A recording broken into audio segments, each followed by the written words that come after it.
Someone is notably missing. Producer Ted isn't here today. Is there anything in my teeth? Is there a chia seed problem?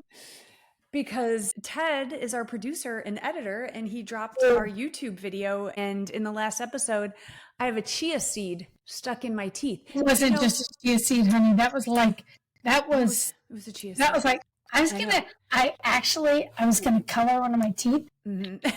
Yeah.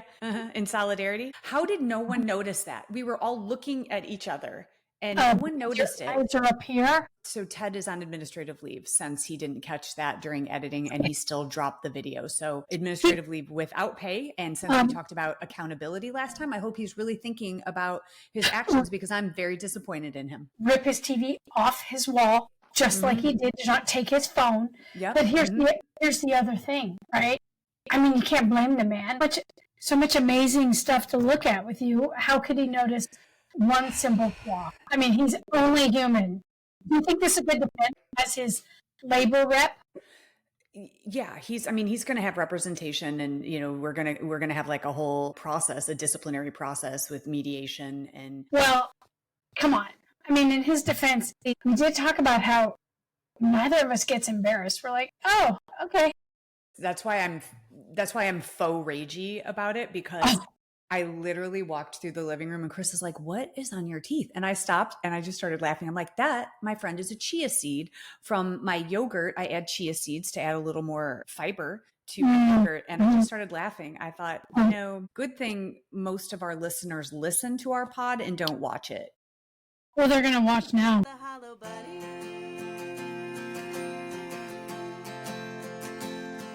And we all feel hollow sometimes, but the monsters are only in your mind. It's a tough pill to swallow, but if you're brave and kind, you'll be alright. If you find the Hollow Buddy.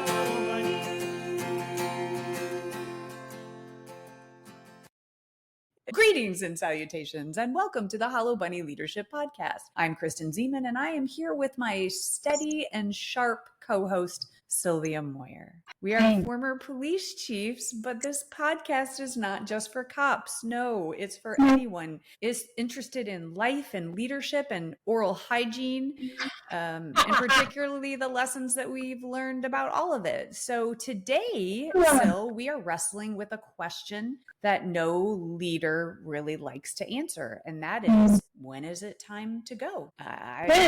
I don't know about you, but I have seen leaders cling to power for far too long. Politicians, police chiefs, CEOs, it's not about purpose. It's about a lot of things. And I think that we need to dig into what drives people to overstay their leadership welcome, and how we can recognize if maybe you might be part of the problem. Not you. You generally, you, or as in yourself? You listeners, you Shitballs. hollow bunnies.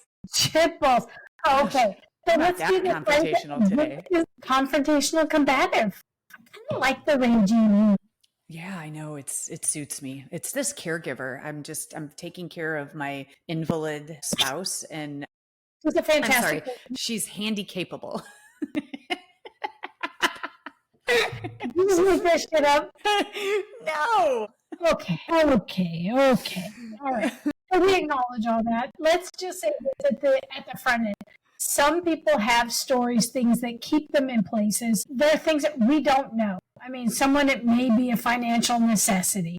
Some, it may be to get to a certain place in terms of retirement. Some people have certain things they want to accomplish. Let's acknowledge all those, and then let's start talking about the real self-assessment that's necessary to determine when it's the right time to go, because everyone has a shelf life. And you and I have talked about this. We don't want to be like that jug of milk that's slightly curdling. We're not really sure. We're like, taste this. Is this still good? Is it bad? So we acknowledge all the reasons that people stay. But let's talk about. I want to get into those reasons, because I don't think people realize. I mean, just look at present-day politicians. I think that people look at them and go, "What are you doing here? You're 842 years old. Why are you still here?" Caring for a what would you call it? A handy-capable kid or a family all member. the more reason to leave your profession and focus on your family. So this isn't about ageism, although it might be a little bit, because there is, you said it yourself, there's a shelf life to all of us. We are all going to get to that place in time in our lives where we are not as physically and mentally agile. So notwithstanding that, I mean, when you have some deficiencies that people notice, I mean, listen, to me, that's a no-brainer. Your team, that's where you have a team of truth tellers and people who care about you to say, hey, I think it's time to step down because your capacity is dwindling. You have to have, it's like taking the keys away from grandma.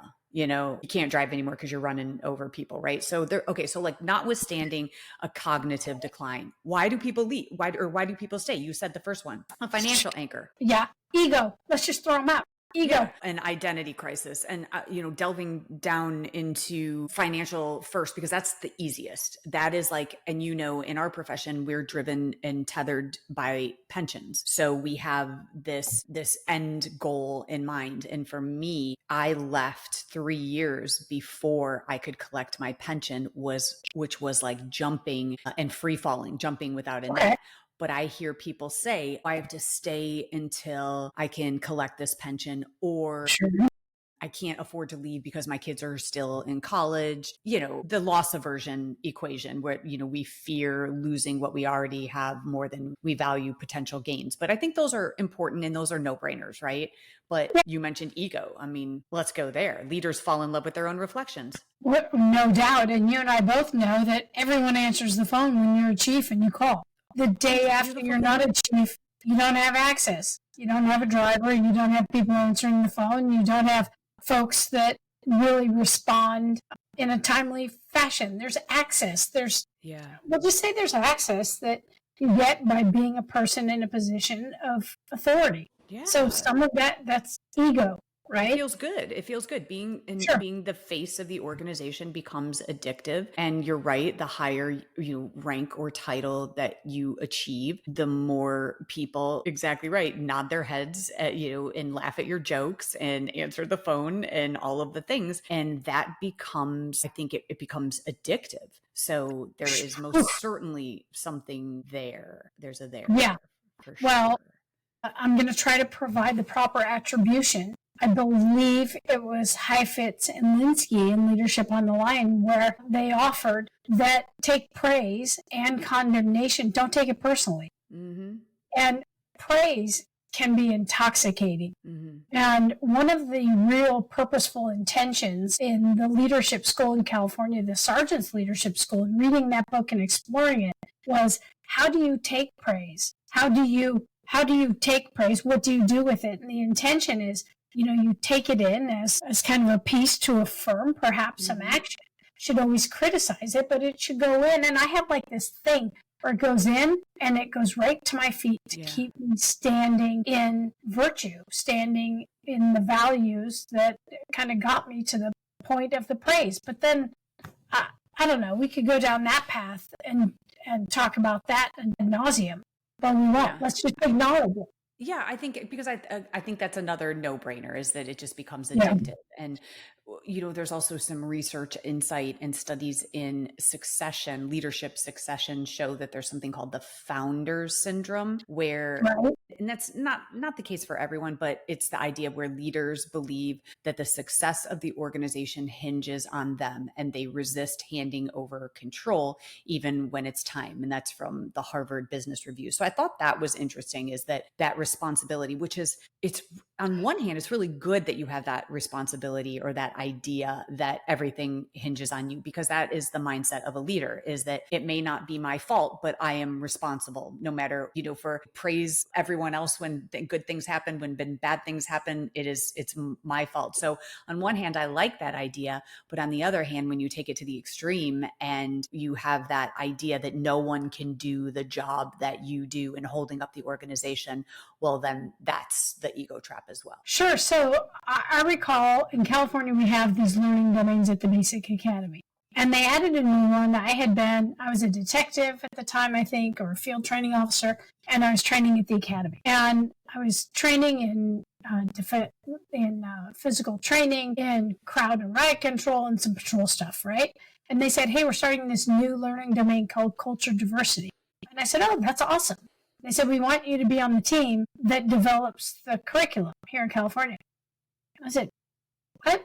Like, what do I know about anything? Anyway, kind of fast forward, and the learning domain came out. One of my teaching partners and I taught the class for quite a few years in the academy in a way that was like really, really enriching for us, and their students reported that they got a lot out of it. Okay. Well, trying to bring someone in to teach that class was painful.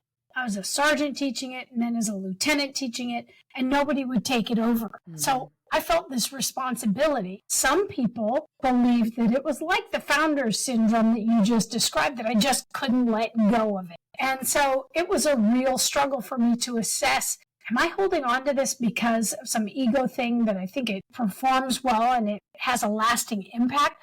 Or am I doing it really because no one's ready to step in? And when I just finally said, irrespective of the reasoning that I'm clinging to this thing in addition to my other duties, I'm going to step away from it in full, and it's going to be okay. And you know what? It was. It was. Yeah. It was okay. So that's interesting, because I have heard people use that as an excuse, as nobody wants this job, so I have to keep it. Not that I'm suggesting that you use that as an excuse, but it's like, Yeah, who knows? there are situations where truly no one else is going to step up, and so you have to Yeah. remain in the role. But I think that's probably pretty, I mean, that's a very slim percentage. I think we're talking not about those individuals who genuinely are staying because they don't have someone to, there's no bench, right? But I'm talking about the people who take up the spot, even when there are perfectly- from my dead cold hand. Yeah, when there are capable people that can take over. So Sure. I think the biggest issue that people grapple with, aside from ego, and that's hard for people to admit, by the way, but I think it's about identity. I mean, I know that when I left policing, I went through an existential identity crisis in a profession for 30 years, and then walking away and not having the badge and the uniform and the title, and the rank and all of it. And I was like, this is who I am. And so it felt like I was like disappearing. And so that role becomes the core part of your sense of self. So you really have to hold up a mirror there and say, who am I beyond this identity, beyond this label, beyond this title? And that's where I see people who stay far too long, because their entire identity is wrapped up in what they do. And then you sprinkle the ego and all of the other stuff, especially if it's a prestigious position. I don't know. What do you think? Yeah, you sprinkle the ego, you sprinkle addiction to power and money, finances. Yeah. Okay, here's what I have to say about that. I agree with you. And Colin Powell offered in the great book by Orrin Harari about the 21 leadership secrets of Colin Powell, he talked about this. And this is the differentiation of self and role. And this is a piece that I think we've lightly touched on before, but every person listening here needs to really sit in reflection and consider this. Self and role, as Colin Powell argued, says, look, you should distinguish the self from the role being police chief, CEO, commander, whatever the role is. Because when the role goes, the self should still exist. And that is super meaningful.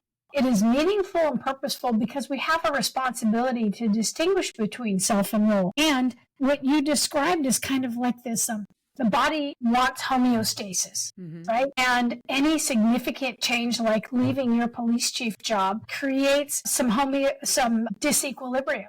And your body wants to get back to normal for all the reasons that we've talked about. Yeah.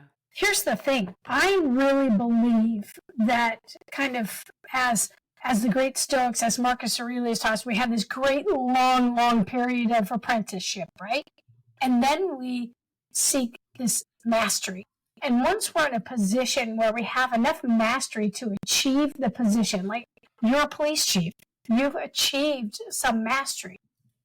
Some people take that and go into a light, easy, complacent way of being just to keep the job. You consistently pushed up against it and sought to continue your mastery as an enduring, lifelong effort, which I would agree is the healthiest.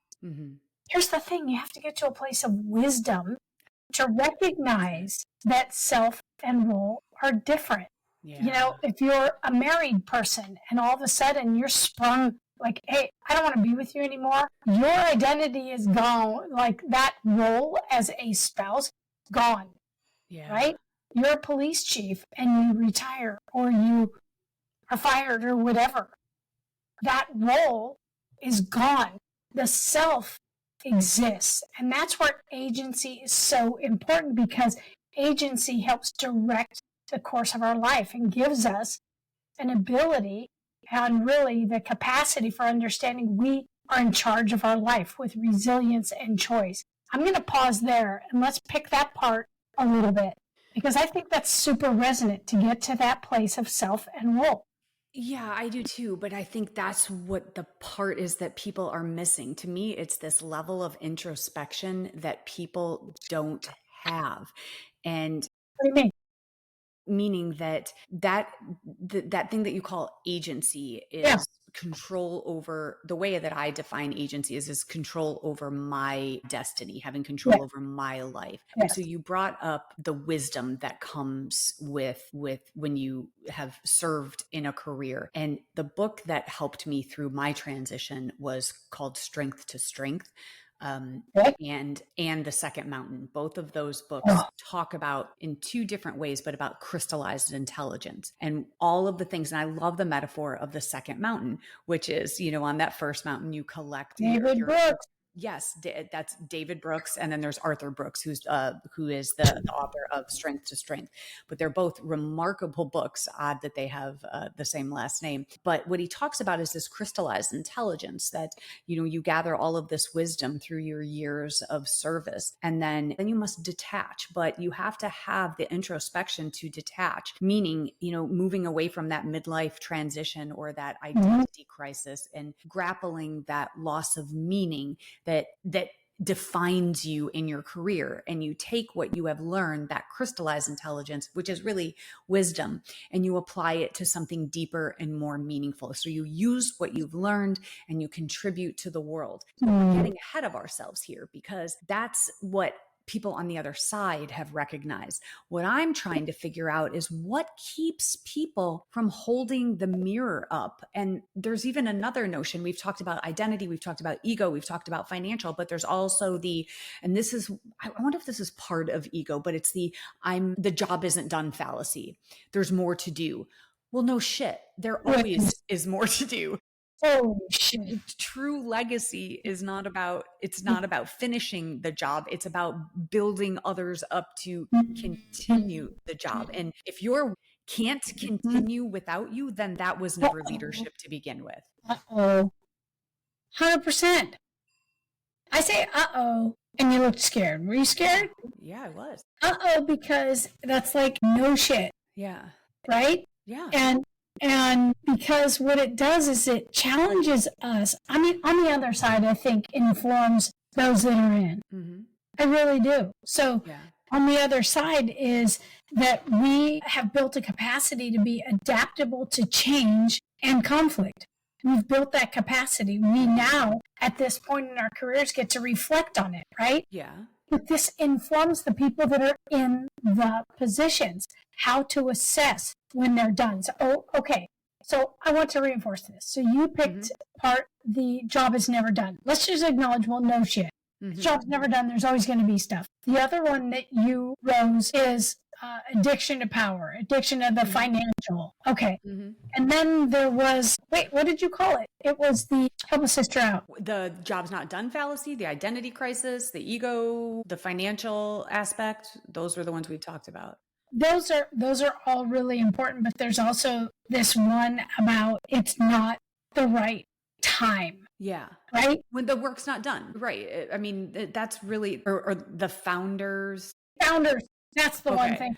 Okay. Yes. Okay. So yeah, the founders syndrome, where they feel like they can't let go. It's control. That's control. Okay. Don't you think all of that swirls around psychology? All of it? Absolutely. I think there's probably a little piece of all of this. And I mean, ego plays a part. There's also so many different layers here of people who choose not to leave. So I understand the reasons that people don't leave. Where I get stuck is, how they don't know it. Like, let me tell you my story. When I walked out, it was June of 2021, and I was in a waiting room waiting for my spouse to come out of an MRI, and I was just sitting there waiting, and it washed over me. I was reflecting on my career, on my life, and I was thinking, okay, I became the chief in 2016, and then we had, a mass shooting in 2019, and then the pandemic in 2020, and then civil unrest in 2020,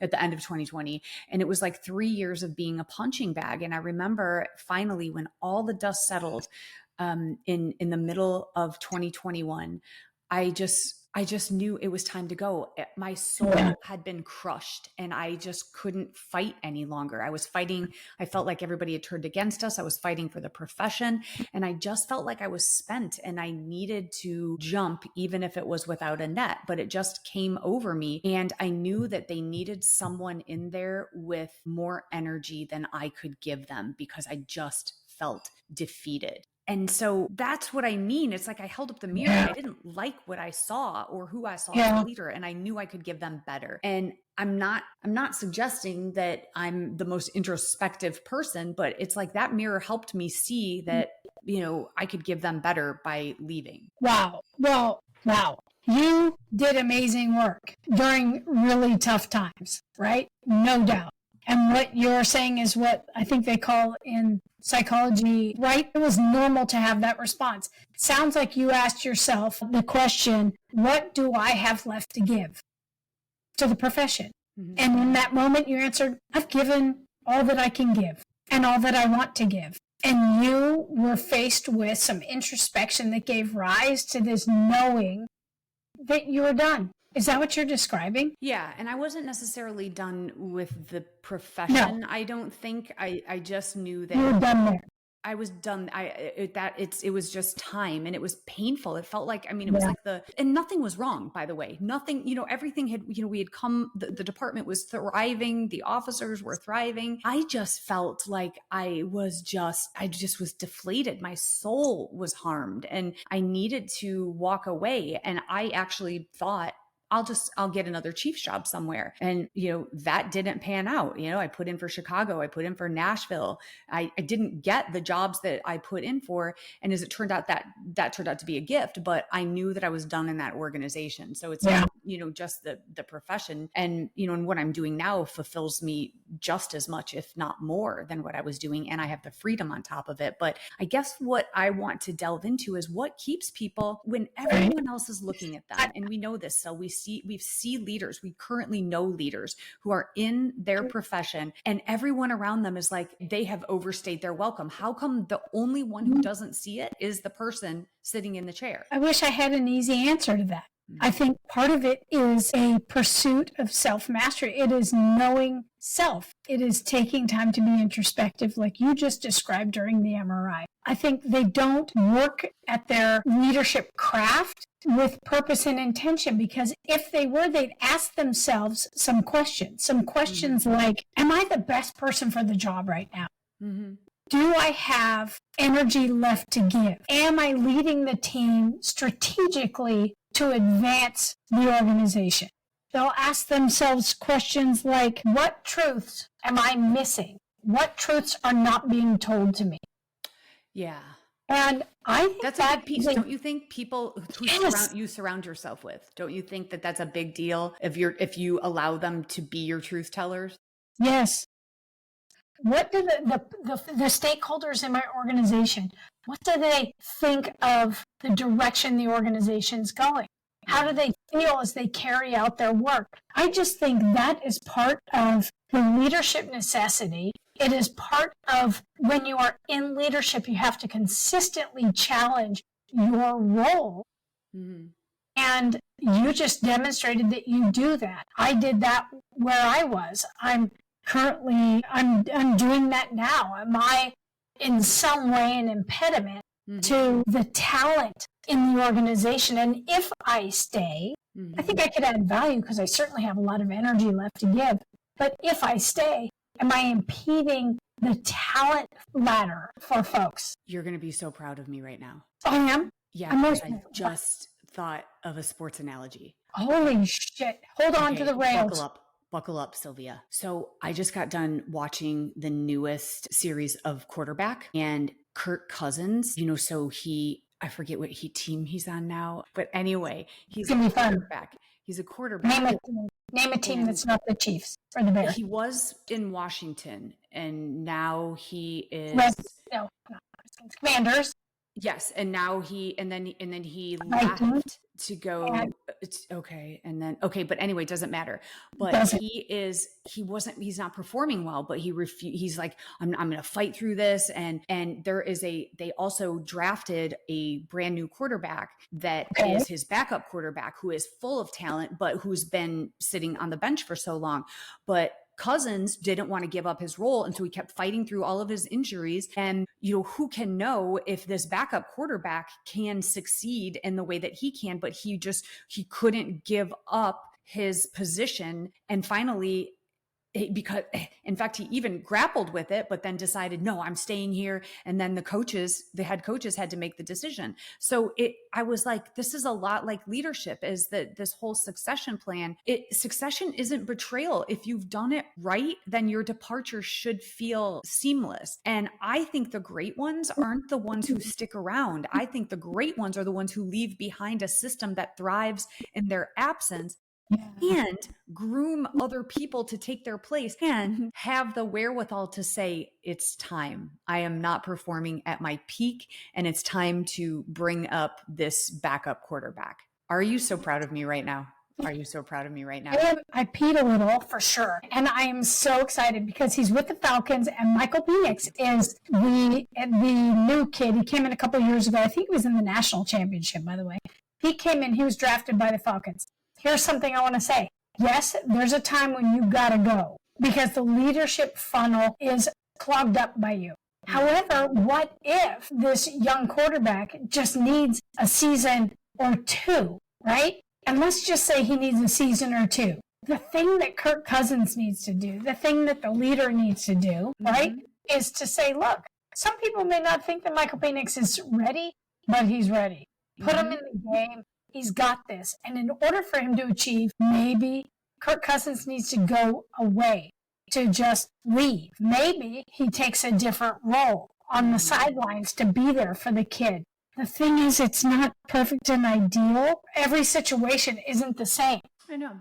But there's an assessment piece that I have to agree with you. I consistently appreciate those that tap out earlier than perhaps most people think is reasonable. Yeah, kind of goes with everything. It's like, knowing when to walk away from, a sitcom when it's at its height, knowing when to walk away from the organization when it's flourishing, instead of waiting for it to start circling the drain. I think there is a grace in knowing when to take an exit. And I think more people need to think about that. I mean, and you've talked a lot about agency. So I think that's maybe a good transition into, this is where the introspection comes in, is having the control over your own life to make your own decisions on your terms and not getting pushed out by someone else. Right. And agency means what you talked about. It also means the capacity to make meaning of the environment, right? And to own the direction of one's life, right? So I think there's a real opportunity for leaders that are listening and are thinking, okay, my plan was, let's just use an example. My plan was 5 years. Okay, so here this person sitting in a spot, 5 years. There was somebody in place that was rumored to be getting ready. And what if a person says at 3 years, you know what, physically I've got some stuff going on that I can't do the job the way that the job deserves. And at the same time, this person's more ready than they think they are, and the organization will flourish when that leader leaves. So for instance, I think there's a real opportunity for some people that are struggling with this decision. If there are real key programs, projects, advancements that are in the near future, and you're kind of thinking about when you leave, why not tee them up? The project, the advancement, whatever. Why not get it ready and then get it set for the next administration to then take it? So like you set it up, you get the people ready, you probably pull back the curtain a little bit on a few things, and then you depart. And then the next group gets to advance those things that are already kind of in the works. There's a real psychological advantage for somebody who's struggling with founder, with the job's not done, and the other things that we talked about, to take perhaps that approach. Yeah, it's like we these succession plans is like we see who the heir apparents are. The cream rises to the top, and then sometimes we recognize that, and we plant them. In this tree, in a tree metaphor, we plant them, but then we block the sun, so they can't grow. And we just have to step aside, and it's like we're just causing shade for them, and we can say, oh sure, I've got people behind me, but we're not moving out of the way, so they can flourish. And I think that's what we have to do, but it's also hard, and that kind of goes back to ego. We all want to maintain our position, our title, our rank. It feels good. It's hard to relinquish that, especially when it's tied to your identity. But I just think that we have to ask the questions that you had mentioned earlier, is that am I serving this organization as best I could? Is there someone who could do it on par? And you're so right when you talk about, well, maybe that person's not quite ready yet. Sil, are you ready in any of the positions that you were placed in? Because I know I wasn't. I was like, okay, thanks for these 4 stars on my collar. I will go figure it out. And none of us, we can prepare the best that we possibly can, but none of us are truly ready because we don't know the job until we get into the chair. And so I think that we fall upon that as well, as they're just not ready, or the work still has to get done. So if you're the one making these excuses, listeners, if you are sitting in a position that you have held for a very long time in your organization and nobody has said anything to you, but you're thinking, I can't leave because this falls on me. I can't leave because the work isn't done. Maybe just rethink that. Because again, legacy is exactly that. Like, I love the idea of being able to walk out the door and trust that I don't even have to look back because it's in such good hands. That means you've done your job. Yeah. So it kind of boils down to get constructive feedback. You're the best person I've ever met at receiving and providing feedback. Best ever, without a doubt. We need to replicate your courage in that space because you're amazing. So get constructive feedback. Also, to challenge and ask questions of your own self with a real clear lens, and the performance of you, your contributions, and the performance of your team or organization. I think all of those things help. No doubt, if anybody gets anything out of this, they know that really sitting in space, in kind of your own space where you do your very best thinking, and writing some of this stuff down, developing your agency, right? Cultivating increasingly more agency to be self-aware and control your destiny, and to be introspective. And if there's somebody that you haven't tapped for feedback that can give you real, honest feedback, set some psychologically safe space for them and go to them. Yeah. Right? Yeah, I think that's so true. You have to be open to it. And it's funny what you had said earlier about, taking compliments and taking criticism. I am way better at taking criticism. Me too. And, think about how all the cops, it's like you give awards to cops. And I've heard so many cops say that they would rather receive an ash chewing than a commendation, right? Just for some reason, I am so much better at taking criticism than I am compliments. But I appreciate you saying that, but I fight for feedback. And I also try really hard not to take it personal, try to separate the work from the person. And so I've done a pretty good job at that. And I always just want to keep getting better. So I think my imposter syndrome kind of helps me, because I always feel like I have to earn it. And so I love it when people tell me, hey, here's how you can get better. I think the bottom line here, listeners, is leadership is not about how long you stay in your organization. It's about how you prepare others to lead without you. So I would say, before you dig, I want you to dig down to think and ask yourself, are you blocking someone else's growth? And are you staying because you love the work, or are you staying because you're afraid of what's next? Well, fear is a liar. Yeah, no doubt. And I'll tell you, if you ever want to make Kristen Ziman uncomfortable, give her a compliment. Talk about her writing. Talk about, I don't know. It's actually quite fun to watch. But I prefer you to tell me I have something in my teeth. Well, shit, I got to wear. Nope, you're good. Here's the deal. This is a really important piece because a lot of people struggle with this very same thing, or their organization struggle because the leader, the person in a position of authority, does not know that they need to go. Yeah. So, Yeah. hey, Kristen Ziman brought us a sports metaphor. She brought us a metaphor about the tree. Holy shit balls. This has been, write this day I down. can't believe I just pulled that out of my ass. I've really been enjoying I've enjoyed the quarterback series. I don't know if you've watched it, but it's really taught me a lot about football. It turns out quarterbacks really have to do a lot. Yeah, they do.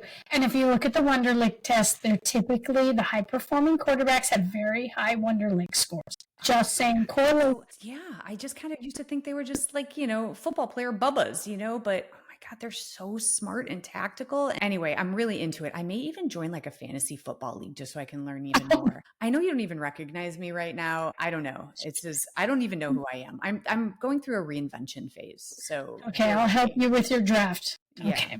Yeah. I got well, you. All right. listen. So leaders, Kristen, thanks for that.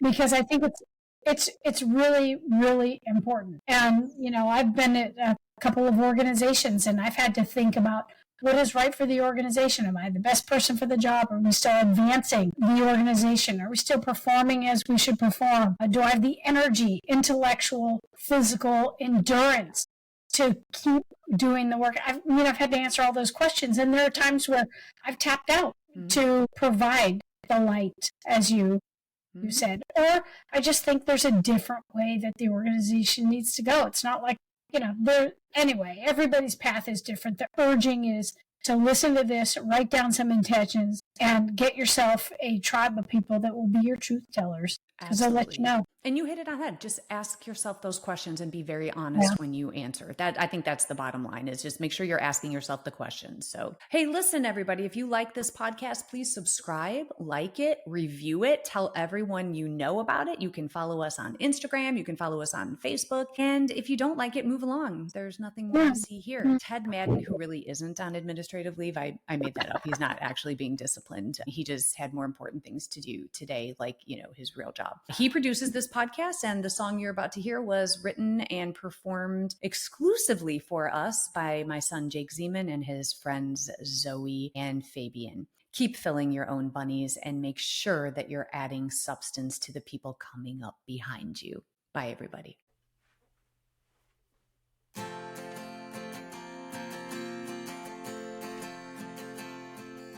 When you look inside, what do you find?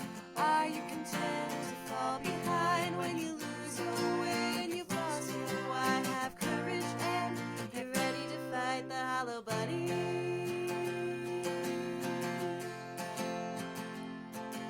When the way ahead is covered in smoke and you're tired and scared and you're losing hope, you'll open your heart and your eyes to see a challenge and a question. Why not me? To fight the hollow buddy.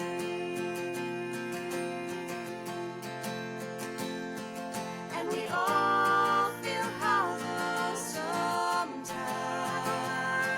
but the monsters are only in your mind. It's a tough pill to swallow, but if you're brave and kind, you'll be alright. If you fight the hollow buddy.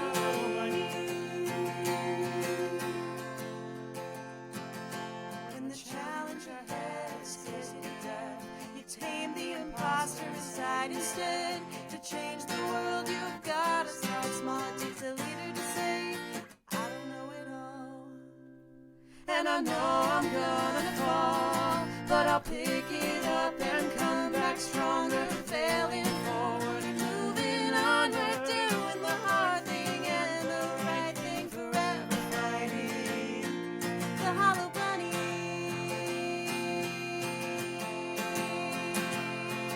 And we all feel hollow sometimes, but the monsters are only in your mind. It's a tough pill to swallow, but if you're brave and kind, you'll